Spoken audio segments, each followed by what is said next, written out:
కాంగ్రెస్ అంటేనే మోసం, నిర్లక్ష్యం.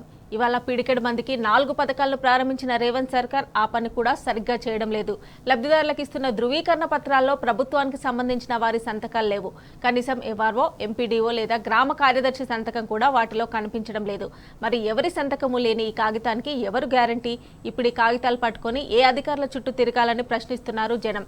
గ్యారంటీ లేని గ్యారంటీ పత్రాలు ఎందుకని నిలదీస్తున్నారు? ఇది నిర్లక్ష్యమా లేదంటే మరో మోసమా అని జనం తీవ్రంగా మండిపడుతున్నారు.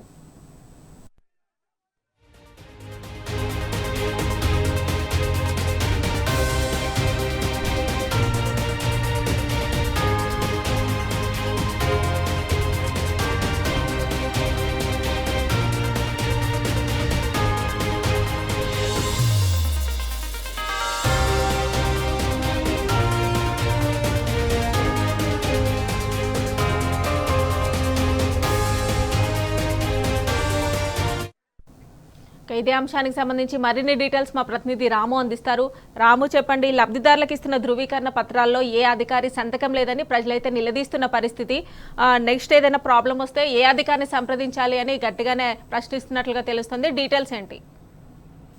నల్గొండ జిల్లాలో ఇవాళ మొత్తం కూడా 33 గ్రామాల్లో ఈ ఏదైతే ధృవీకరణ పత్రాలు అందజేశారో ప్రతి మండలానికి ఒక గ్రామం చొప్పున. కానీ మొత్తం కూడా అయోమయం నెలకొంది. ఎక్కడ చూసినా కూడా ఒక గందరగోళమైనటువంటి పరిస్థితి మనకు నెలకొంది. లబ్ధిదారులు అయితే అయోమయంలో పడ్డారు. ఒక కాగితం పైన ఒక సంతకం లేదు, ఎంఆర్ఓ సంతకం లేదు, ఎంపీడీఓ సంతకం లేదు, జిల్లా కలెక్టర్ సంబంధించినటువంటి సంతకం కూడా లేదు. కేవలం ఒక రంగు పత్రాలను జిరాకు తీసుకొచ్చి దానిపైన వాళ్ళ పేర్లు రాసి మాత్రమే ఇచ్చారంటూ కూడా వాళ్ళు గగ్గోలు పెడతా ఉన్నారు. రేపు ఎంఆర్ఓ ఆఫీస్కి రండి, రేపు సంబంధించినటువంటి పౌర సరఫరా శాఖ అధికారులను కలవండి, లేదంటే డీలర్లను కలవండి అని చెప్పి వెళ్ళారు. కానీ అవి ఏ విధంగా కలవాలి, ఎవరిని కలవాలి, మళ్ళీ ఈ లబ్ధిదారుల పత్రాలను తీసుకెళ్లి కార్యాలయం చుట్టూ ఎన్ని రోజులు తిరగాలంటూ కూడా లబ్ధిదారులు లబోదిబోమంటూ ఉన్నారు. దానిపైన ఎలాంటి అథాంటిక్ సంతకం కానీ ఎలాంటి ధృవీకరణ కూడా లేకపోవడంతో ఇవన్నీ కూడా తూతూ మంత్రంగా మరొకసారి మభ్యపెట్టేలాగా మాత్రమే ఇక్కడ ఉంటే అధికారులు తమను నిలువున కూడా ముంచారంటూ కూడా లబ్ధిదారులు ఆవేదన చెందుతా ఉన్నారు. మొదటగా అన్ని గ్రామాల్లో కూడా జనవరి 26న 4 పత్రాలను అమలు చేస్తామని చెప్పి తీరా నిన్న సాయంత్రం మండలానికి ఒక గ్రామం అని చెప్పారు. సరే, ఒక గ్రామంలో పైలట్ ప్రాజెక్టుగా చేపట్టి అందరికి ఇస్తారంటే అది కూడా కోత పెట్టారు. గ్రామంలో సగానికంటే సగంగా లబ్ధిదారుల సంఖ్య తగ్గించి సగం మందికి మాత్రమే ఈ పత్రాలు అందించారు. ఆ పత్రాల్లో కూడా ఎలాంటి స్పష్టత లేకపోవడంతో, ఎలాంటి యొక్క క్లారిటీ లేకపోవడంతో లబ్ధిదారులు అయితే ఎటు పాలుపోలేక ఎవరిని కలవాలో తెలియక మళ్ళీ అయోమయ పరిస్థితిలో నెలకొంది. రేపటి నుంచి ఈ పత్రాలు పట్టుకొని ఎంఆర్ఓ కార్యాలయం చుట్టూ, ఎంపీడీఓ కార్యాలయం చుట్టూ, మళ్ళీ అధికారుల చుట్టూ తిరగాల్సినటువంటి పరిస్థితి నెలకొంది. అక్కడికి వెళ్ళినాక కూడా లంచాల రూపంలో మమ్మల్ని వేధించేటువంటి పరిస్థితులు మళ్ళీ కాంగ్రెస్ పార్టీ తీసుకొచ్చిందంటూ కూడా లబ్ధిదారులు వాపోతా ఉన్నారు. ఇంద్రం ఇళ్లకు సంబంధించినట్లయితే పెద్ద జోక్ గా ఉంది. నియోజకవర్గానికి 3,500 ఇళ్లు మాత్రమే మంజూరు చేశారు. కానీ ఈ రోజు నిర్వహించినటువంటి గ్రామంలో అందజేసిన పత్రాల్లో గ్రామంలో 500 మంది అప్లై చేసుకుంటే 500 మంది కూడా పరిశీలన పత్రాలు ఇచ్చారు. ఒక్క గ్రామంలో 500 ఇళ్లు ఇస్తే మిగతా అన్ని గ్రామాలకు 3,500 ఇళ్లు ఎలా పంచుతారు, ఏ విధంగా పంచుతారు, వీళ్ళు ఇచ్చిన దాంట్లో నిజం ఉందా, వీళ్ళు నిజంగానే అందరికీ పత్రాలు ఇచ్చిన విధంగానే అందరికి కూడా ఈ ఇందిరం ఇళ్ల నిధులు మంజూరు చేస్తారా, ఇందిరం ఇచ్చినటువంటి ఈ డబ్బులు ఇస్తారా అనేది ఒక సంశయంగా మారింది. ప్రతి ఒక్కరు కూడా అనుమానం తెలుస్తా ఉన్నారు. కొద్ది చోట్ల సంతకాలు పెట్టించారు, మరికొన్ని చోట్ల సంతకాలు పెట్టలేదు. కొన్ని చోట్లనైతే కేవలం వైట్ పేపర్ మీద మీకు లబ్ధిదారుడిగా మీరు ఎన్నికయ్యారు, ఈ కార్డు నెంబర్ ఇది, రేషన్ కార్డు సంబంధించినటువంటి దుకాణ నెంబర్ ఇది అని చెప్పి రాసిచ్చారు. వాళ్ళు కూడా అయోమయంలో పెట్టారు. రేషన్ డీలర్లు అయితే తలలు పట్టుకుంటున్నారు. పేరుకు మాత్రం నా రేషన్ డీలర్ నెంబర్ వేశారు, కానీ వారి పక్కన నుంచి పౌర సరఫరాల నుంచి నాకు ఎలాంటి సమాచారం లేదు. వాళ్ళ కోటాకు సంబంధించినట్టు బియ్యం సంబంధించి కూడా ఇండియన్ పెట్టుకోవడానికి నాకు ఎలాంటి క్లారిటీ లేదని కూడా డీలర్లు కూడా తలలు పట్టుకుంటా ఉన్నారు. ఇక ఆత్మీయ భరోసా అయితే పెద్ద జోక్ గా మారింది.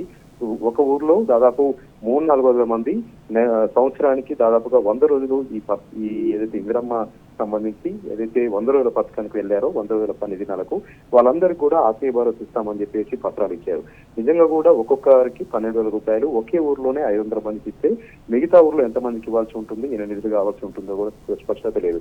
దీంతో ఆ పత్రాలని కూడా కేవలం మభ్యపెట్టడానికి మాత్రమే, కేవలం ప్రజల్ని మళ్ళీ అయోమయంలో గురి చేసి వచ్చే స్థానిక సంస్థల ఎన్నికల్లో ఏదో ఇస్తాం చేస్తాం అనేటువంటి ఆశలు రేకెత్తించి వారిని కాంగ్రెస్ పార్టీ కార్యకర్తల చుట్టూ, నాయకుల చుట్టూ తిరిగేలాగా ఒక పెద్ద కుట్ర చేశారని కూడా ప్రజలందరూ కూడా తిట్టిపోస్తా ఉన్నారు. ప్రజలందరూ కూడా ఆందోళన వ్యక్తం చేస్తా ఉన్నారు.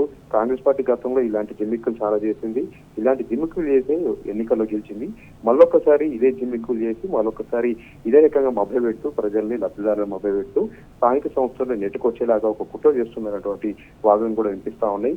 ఎవరైతే ప్రశ్నిస్తారో ఎవరైతే నిలదీస్తారో వారిపైన బీఆర్ఎస్ పార్టీ అని ముద్ర వేసి వారికి పథకాలు రాకుండా వారిపైన బీఆర్ఎస్ పార్టీ ముద్ర వేసి వారిని అక్కడి నుంచి పంపించి పోలీసుల చేత అరెస్టులు చేయించి పోలీసుల చేత లాఠీచార్జీలు చేయించి నానా విభాసం చేశారు. ఈ రోజు కూడా నల్గొండ జిల్లాలో 33 గ్రామాల్లో ఇదంతా కూడా జరిగింది. కేవలం అర్ధ గంటలో ఈ పథకాలకు సంబంధించినటువంటి కార్యక్రమాన్ని ముగిసేలాగా చేశారు. జిల్లా మంత్రి కోమటిరెడ్డి వెంకరెడ్డి హాజరవుతారు అనుకున్నటువంటి కార్యక్రమాన్ని కూడా ఆయన తుమ్మకొట్టడం జరిగింది. చాలా గ్రామాల్లో ఎమ్మెల్యేలు కూడా పోలేనటువంటి పరిస్థితి, ఎమ్మెల్యేలు కూడా హాజరు కానటువంటి పరిస్థితి. ఎందుకంటే ఎక్కడికి వెళ్తే ఎలాంటి గొడవ తమ చుట్టుకుంటుందో, ఎలా నిలదీస్తారో, ప్రజలు ఎమడి పడతారు అన్నటువంటి భయంతో ఎమ్మెల్యేలు కూడా చాలా చోట్ల హాజరు కాలేదు, మంత్రి కూడా హాజరు కాలేదు. కేవలం ఉత్తమ్ కుమార్ రెడ్డి మాత్రం భువనగిరి నియోజకవర్గంలో హాజరయ్యారు. ఆయన కూడా అర్ధ గంటలో తమ కార్యక్రమాన్ని పూర్తి చేసుకుని హైదరాబాద్ వెళ్ళినట్టుగా కూడా చెప్తా ఉన్నారు. ఏదేమైనా కూడా ఈ 4 పథకాలలో ఎలాంటి క్లారిటీ లేదు. ఇక రైతులకు సంబంధించినటువంటి భరోసా విషయంలో అయితే ఇప్పుడు కూడా ఎలాంటి క్లారిటీ లేదు. మీ అకౌంట్ అనే నెంబర్లన్నీ కూడా మా దగ్గర ఉన్నాయి. మీ అకౌంట్లో ఈ రోజు రాత్రి నుంచే టింగు అంటూ మీకు మెసేజ్లు వస్తాయి, డబ్బులు పడతాయని చెప్తూ ఉన్నారు. కానీ ఎవరి అకౌంట్ లో వేస్తారు క్లారిటీ లేదు. అదేవిధంగా కొత్తగా అప్లై చేసుకున్నటువంటి రైతులకు సంబంధించినటువంటి భరోసా వాళ్ళకు కూడా ఇస్తారు ఇవ్వాలన్నటువంటి సమాచారం లేదు. రుణమాఫీ విషయంలోనే ఇంత మోసం జరిగింది, రుణమాఫీ విషయంలోనే ఇంత దాగా చేశారు. ఇక రైతు భరోసా సంబంధించి కూడా సీలింగ్ ఎంతవరకు పెడతారు? 5 ఎకరాల వరకు పెడతారా, 10 ఎకరాల వరకు పెడతారా? ఏదైతే కొండలు గుట్టలు అంటూ కొంత మభ్య పెట్టారు, భయభ్రాంతాలు గురి చేశారు. మీరు పొలం చేయట్లేదు కాబట్టి, మీరు సాగు చేయట్లేదు కాబట్టి మీకు ఇవ్వము ఒక బ్లాక్ మెయిల్ చేస్తున్నట్టుగా కూడా రైతులు గ్రామంలో వాపోతా ఉన్నారు.